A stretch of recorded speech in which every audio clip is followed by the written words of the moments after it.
Was Abraham a Christian? Was he a Christian? Was Abraham a Christian? Was Moses, because he gave sacrifice and he succeeded, was he a Christian? Christianity, it is connection that connects you with your God. As a Christian, a personal savior that comes into your life to make you aware of what God wants you to do. So differentiate the principles of the kingdom of heaven from the teachings of Christianity. The principles goes to everybody. Principles inaendeka kwa kila mtu. The principles of heaven. Utakuta ndio unaona mvua ikinyesha in Kristo. Wana wa Israeli, Judges 6 verse 1, and the children of Israel did that which was evil in the eyes of God, and God handed them over to the hands of the Midianites. It is God who handed them over because of doing that which was evil in the eyes of God. What is this ambao walifanya? Walikuwa wamekatazwa wakiingia huko hiyo nchi wasiabudu miungu mingine, lakini Joaz baba ya Gideon akatengeneza mungu ya Baali weka huko, na alipotengeneza mungu ya Baali, Mungu anaondokaga. Wana wa Israeli walipoenda Egypt wakaanza kuabudu miungu ya Egypt, Mungu aliondoka. Two altars you cannot live together. Ukianza kuabudu shetani, unaweka gedhito, unafugilia gedhito kwa suruali yako hapa, Mungu anakuondokea. Ukipanda kakitu kwa nyumba yako, Mungu anakuondokea. Kwa sababu you cannot live together. Demon and God, they can never live together. One has to go. And these people are invited. God is invited. The devil is invited. The door. Sasa jiulize, wewe uliabu kwa hii mashida yote uko nayo, ni nani kwenu? Ama ni wewe uli-invite shetani akaingia kwani? Kama kuna mambo ya kusubua, ama ni biashara, kila kitu, nothing is succeeding. Ask yourself, when and how the devil was invited into you? Because there was an invitation. Na ndio nakuta wale watu wa Freemason, utaingia, it's a date, utaingia ndani yao, utakuwa recruited, utafanywa mambo yote, lakini at the end of the day utatoa an ultimate sacrifice. Utaitisha mtoto. Bwana Yesu asifiwe sana. Ukitisha mtoto kidogo kidogo kulingana na vile vitu unaambiwa sasa leta kitu kingine, leta bibi yako. Wakiendelea kutoa, uendelee, nasikia leta kwa yako. Ukiendelea wakienda hivyo, unafika sasa unakwambia sasa ni wewe tunataka. Because kwa shetani hakuna kitu ya bure. There is nothing for free. When you go to the kingdom of the devil, there is nothing. Hiyo ndio nguvu ya madhabahu. It will control and manipulate and make sure that you subscribe to anything they will invite. Jakobo alibariki watoto wake wote, na akabariki Juda, akamwambia Juda, ndugu zako zote watakuinamia, maana wewe utakuwa mfalme. Juda alipooa akaoa mama, akazaa watoto watatu. Alipozaa watoto watatu, mtoto wa kwanza akaoa mwanamke, lakini akafanya visivyo na Mungu, akakufa. Alipokufa huyu mwanamke, brother yake mtoto wa kwanza akaambiwa, chukua huyu mwanamke ambaye alikuwa brother yako mkubwa, uzalie brother yako watoto. The condition was, chukua bibi, lakini watoto mtazazi wako ni wa brother yako. Jamaa kalison, sasa mimi nizae, lakini hawati. But because Judah was looking for a promise of God, ile Jacobo aliwa promise that from your womb you will produce a king. A king is always produced by the first son, ama somebody who is the light. Bwana Yesu asifiwe sana. Lakini in that process wakaanguka mtihani. Kijana wa kwanza akakufa. Wa pili alipoambiwa, wewe ingia hapa utolee brother yako mtoto, alifanya nini? Hakuingia, alilala na mwanamke, lakini akaachilia chini. Mungu akiwa mbinguni akakasirika. Alipokasirika akaua the second born. Sasa the third born mwenye angechukua huyu mama, naye akakuwa ni mtoto mdogo. Ukasema mama kae agojee huyu akue mkubwa, because this is the line that is supposed to produce a king. Mama na ujanja yake, bibi ya Juda akakuja akakufa. ipokufa juu kamama kakajifanya kakavaa kibuibui vizuri, kakajifanya kakajua usimusi anatembea anapita pita huko anaenda hivi, akaenda huko kwa roundabout kakakaa kakajifanya ka prostitute na anasikia kiu kama yule huyu mama wetu hapa anasikia kiu kama ndega ikalega yuko kamekaka bila kwenda kufanya hii maneno. So kamzee kalikuwa na kiu, kakatoka kakakuja kakaona prostitute, kalipoangalia kabia prostitute kaambia utanipatia, unajua mimi maneno sina maneno yangu si vizuri. Kama mama kamwambia utanipea nini? I want you trace from there. Kama mama kalimuuliza utanipea nini? Mzee akamwambia nitakupatia busi. Mzee akaambia basi lete. Akasema sina busi, labda niende nyumbani. Lakini kabla niende nyumbani sasa tumalizane kwanza. Akamwambia basi nipatie kitu nishikilie ndio ulete. Bwana Yesu asifiwe sana. Akaambiwa toa kitu nishikilie ndio uende busi. Aliitishwa nini? Mama akamwambia, "Ni nini umevaa kwa kidole? Ni pete." Lete. Akamtolea. Akamwambia lete hiyo mkwajo umebeba hiyo. Akampatia mkwajo. Akamwambia sasa kuja, ingia. Mzee akaikia, kumbe mama alikuwa ametime. Alikuwa na wakati wake wa sifu. Akakuwa na miba. Alipokuwa na miba, mzee huyu alipoenda nyumbani alienda kaambia rafiki yake, nimekutana na maraya mwingine hapo na nimefanya na hii busi chukua. Pelekea yeye. Utakapekea atakupatia ile ring yangu na mkwajo yangu. Si unazijua Huyo mtu alikuwa anaitwa Abdullah. Alipofika huko akakuta hakuna mwanamke, akauliza watu huko, hapa kuna maraya yanakuaga hapa? Wakati hii area yetu hatukuagi na maraya. Takaone madhabahu venye anajua kujitengeneza. Hapa hatukuagi na maraya. Mama ashamaliza na amebeba pete na akabeba mkwajo na akaenda nayo. Na akaenda na akaficha mahali, akajua nimekamata mzee.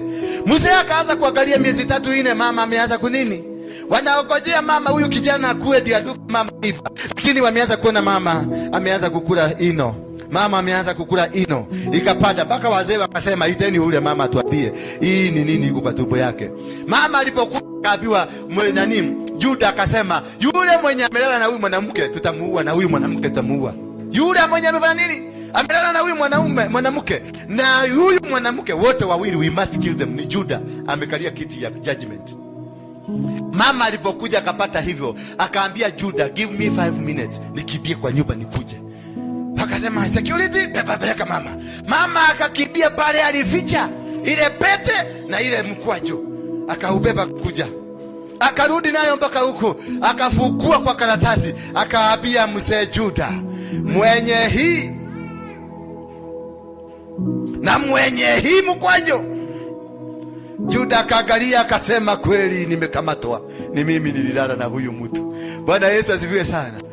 It was all meant to destroy the destiny of a prophetic word from Jacob. Jacob had prophesied over Judah that he will produce kings. Lakini kama mama kamekuja na arrangement za kimadhabahu, kamenasa mzee. Sasa mzee ndio huyo akatabio sasa na wasi wengine, toa hukumu. Toa hukumu. Tulisema huyu mtu tutachinja na huyu mwenye mweba tutaua. Sasa toa hukumu. Wewe ndio chairman. Akasema mimi kwa hakika nimeona nimetenda baya, nimefanya mabaya. Now I want to tell you.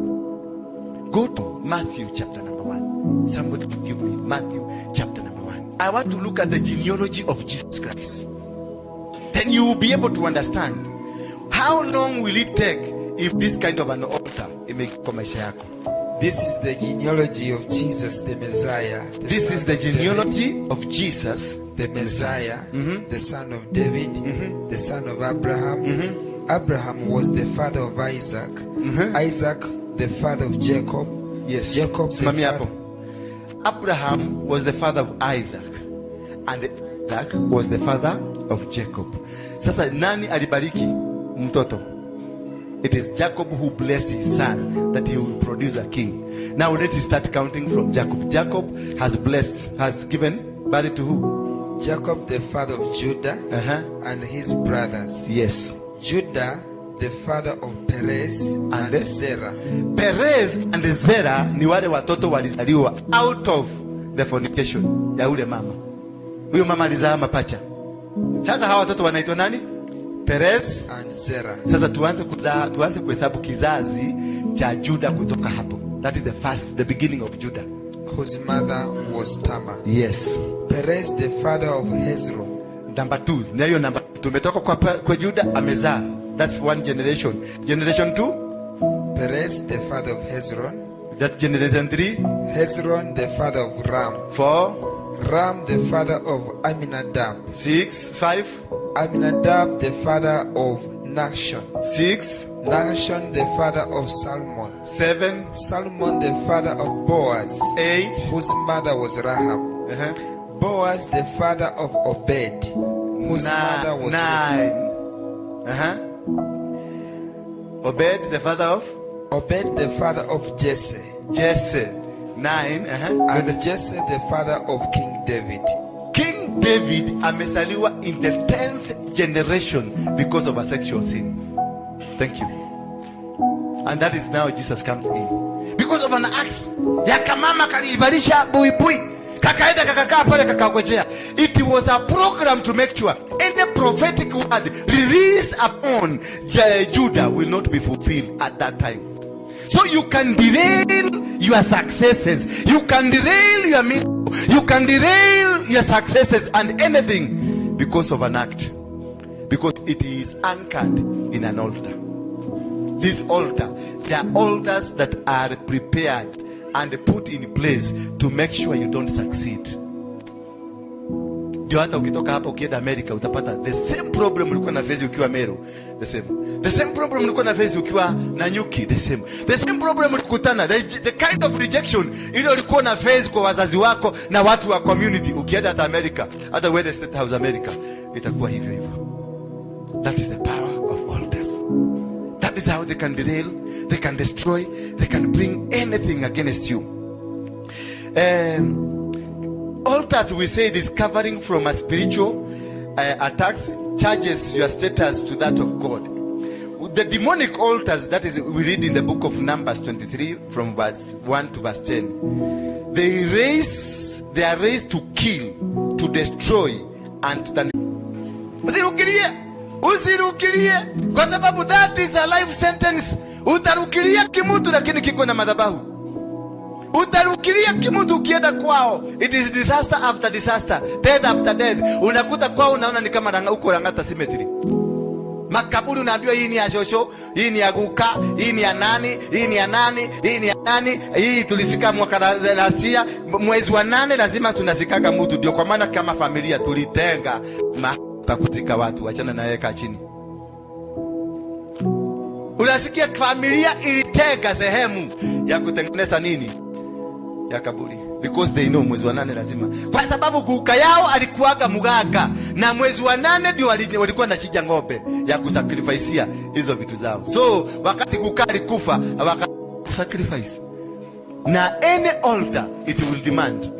Any altar demands. Angalia altar ya cocaine, anatuambia anasikia the urge. Anasikia the urge.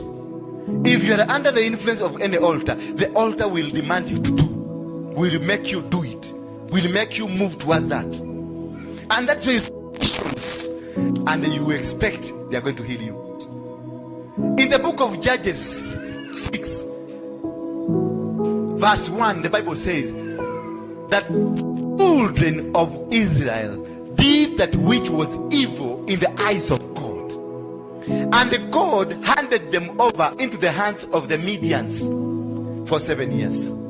Kwa hivyo wewe wa Midian walikuwa wanafanya kazi usiku.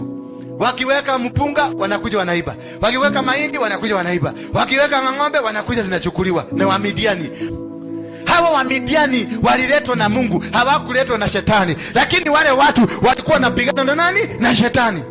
So you need to understand what took me here. Ni kitu gani kilisababisha nikafika? Why am I in this situation I am in? Why am I? Ni kwa nini duka yangu nimefugwa ikafugwa? Nikafanya hii ikafugwa. Nikafanya hii ikafugwa. Why am I here? Could it I wronged God? Is it witchcraft? Before you decide this is witchcraft, this is what? Seek from yourself. Are you correctly with your God? Could it be it is a private army from God? Could Could it be it is an army that has been prepared to punish you, to threaten you? Baka wakati malaika alikuja akatokelezea mtu anaitwa Gideoni. Gideoni aliuliza huyu malaika, ule Mungu tulikuwa tunaambiwa alikuwa anatenda miujiza, kwani alienda wapi? Malaika akamwambia, Kristo, hii vita tavishinda kama wewe. Maana malaika anajua this is not physical. Maana Gideon alikuwa ametengeneza 32,000 men wakwenda kupigana na Wamidiani. Little did he know Wamidiani were the works of God. So he was preparing the people of God to go to fight against the people of God with the same missions. So he was raising an army against an army of God. That is when the angel was sent. Na akauliza huyu angel, hii maneno hii tulikuwa tunaambiwa Abrahamu alifanya, Musa alifanya, nini ilifanyika? Where did he go? Kama angekuwa amesoma verse 1 of the same chapter, and the children of God did that which is evil in the eyes of God, and then God handed them over into the hands of the Midians. Hangeuliza maswali ya ujinga hapa chini, ajue ni wao waanze kujirekebisha. Wakati aliendelea akatoa sacrifice. Alipotoa sacrifice alienda nini? Alikimbia nyumbani, akachukua busi na mkate usiochachwa, akatia huyu malaika. Malaika akaunyoshia bakora, moto ukawaka, ukakula hiyo kila kitu. Basi immediately Mungu akamtokeleza. When you raise an altar and a sacrifice, the presence of God will come. Altar and sacrifices, they attract the presence of God. And then from there, God instructed this man, akamwambia, nenda kwa zizi ya baba yako, uchukue ng'ombe ngapi? Ng'ombe 2 wa miaka 7. Uende moja uchinje, ubomoe madhabahu ya baba yako. Akumbuka Gideoni alikuwa na jeshi ya kwenda kupigana na watu, lakini ameambiwa tengeneza jeshi ya watu 11, mwende mkabomoe madhabahu ya baba yako. Kumbe baba yao ndio cause ya matatizo yote ambayo yanaendelea. Could it be baba yako ndiye amefanya uteseke hivyo? Could it be Yagukadi amefanya uteseke hivyo? Could it be ni wewe ambao umefanya watoto wako wateseke? Could it be your husband is causing all this problem? Yet you are looking on the other side. Unatafuta shida on this road. Kumbe shida iko pande hii ya Joe road. Go investigate. Another jitafute uelewe what could be the cause, what could have been resulted sisi kufika hapa. Why are we here? Why am I here? What kind of a battle am I fighting? Gideon alikuwa anatengeneza 32,000 people against an army that was protected by God, so there is no way wange win the battle. Lakini wakati aliambiwa take only 11 men, yeye alikuwa na 32,000, but he was told take only 11. Akaambiwa shida si yote, shida ni hii kitu ya baba yako, enda ubomoe. Alipobomoa, these people they fight, these altars they will come fighting. Ukibomoa they will come fighting if you are not ready. Alipobomoa, wazee wale walikuwa na mzee yake na baba yake walikuja wakamwambia, we know for sure it is your son, mleta tumuue. That is why you need to understand fully, and you need to do anything you are doing because God has instructed you, God has directed you. Be prepared and be guided by God. It is only God, because he knows where he is taking you. For you to succeed, for you to win any battle, for you to become, for you to succeed in anything, you must hold kwena. So next week we'll be looking at types of altars. We have godly altars, number 1. Number 2, we have marine altars. Number 3, we have territorial altars. Number 4, we have forest altars. Number 5, we have cemetery altars. Number 6, we have road junction altars. And number 7, we have altars za mwezi, jua. Number 8, we have family altars. We have tribal altars. Number 10, we have soil altars. Number 11, we have generational altars. I will look at every altar that has affected your life.